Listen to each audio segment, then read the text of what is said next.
আপনার বাড়িতে কি এখনো ঘি খাওয়া নিয়ে তর্ক হয়?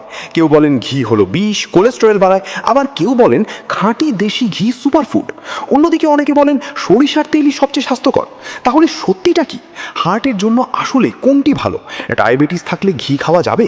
ফ্যাটি লিভার থাকলে কোনটি নিরাপদ? আর একজন সাধারণ বাঙালি পরিবারের জন্য প্রতিদিনের রান্নায় কোনটি ব্যবহার করা উচিত?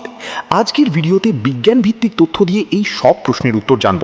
ভিডিওটি শেষ পর্যন্ত দেখুন, কারণ শেষে আমি বলবো কোন মানুষ ঘি খাবেন, কারা সীমিত খাবেন এবং কারা এড়িয়ে চলবেন। আজকাল সোশ্যাল মিডিয়ায় ঘি নিয়ে অনেক দাবি করা হয়। কেউ বলেন যত খুশি ঘি খান, আবার কেউ বলেন একদম খাবেন না। কিন্তু বাস্তবতা হলো কোনো একটি খাবার সবার জন্য একই রকম উপকারী বা ক্ষতিকর নয়।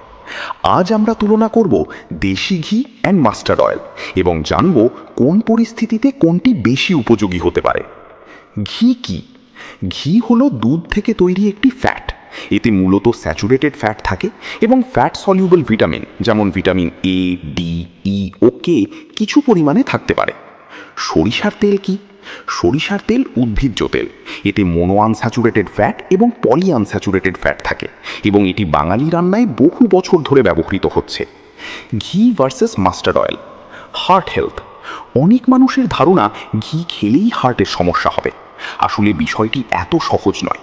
যদি আপনার এলডিএল কোলেস্টেরল বেশি থাকে বা হার্ট ডিজিজ থাকে, তাহলে অতিরিক্ত ঘি খাওয়া ঠিক নয়। অন্যদিকে সরিষার তেল পরিমিত পরিমাণে ব্যবহার করলে অনেকের জন্য ভালো বিকল্প হতে পারে। ডায়াবেটিস।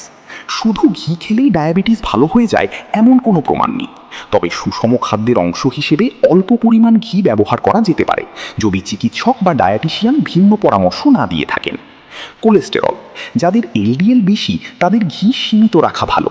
এক্ষেত্রে সরিষার তেল বা রাইস ব্র্যান অয়েল অনেক সময় বেশি উপযোগী হতে পারে।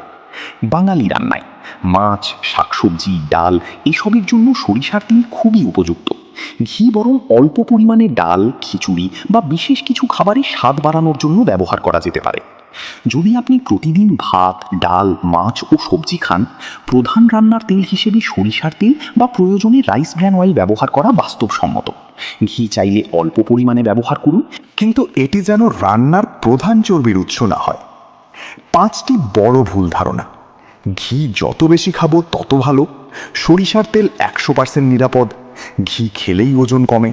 হার্টের রোগী যত খুশি অলিভ অয়েল খেলেও সমস্যা নেই। একটাই তেল সবার জন্য সেরা। মনে রাখবেন, তেলের ধরন গুরুত্বপূর্ণ, কিন্তু পরিমাণ আরও গুরুত্বপূর্ণ। নিয়মিত ব্যায়াম, পর্যাপ্ত ঘুম, ধূমপান এড়ানো এবং সুষম খাদ্য এসবের প্রভাব অনেক বেশি। সাধারণ বাঙালি পরিবারের জন্য প্রধান রান্নার তেল হিসাবে সরিষার তেল একটি ভালো ও বাস্তবসম্মত পছন্দ হতে পারে। ঘি সম্পূর্ণ বাদ দেওয়ার দরকার নেই, তবে পরিমিত পরিমাণে খাওয়া উচিত। যাদের হার্টের রোগ, উচ্চ এলডিএল কোলেস্টেরল বা বিশেষ স্বাস্থ্য সমস্যা আছে, তারা নিজের চিকিৎসকের পরামর্শ অনুযায়ী তেল ও চর্বির ধরন ঠিক করবেন। আপনার বাড়িতে কি বেশি ব্যবহার হয়, ঘি নাকি সরিষার তেল? কমেন্টে লিখে জানান। ভিডিওটি ভালো লাগলে লাইক করুন, শেয়ার করুন এবং স্বাস্থ্য বিষয়ক এমন আরও তথ্যভিত্তিক ভিডিও পেতে সাবস্ক্রাইব করতে ভুলবেন না।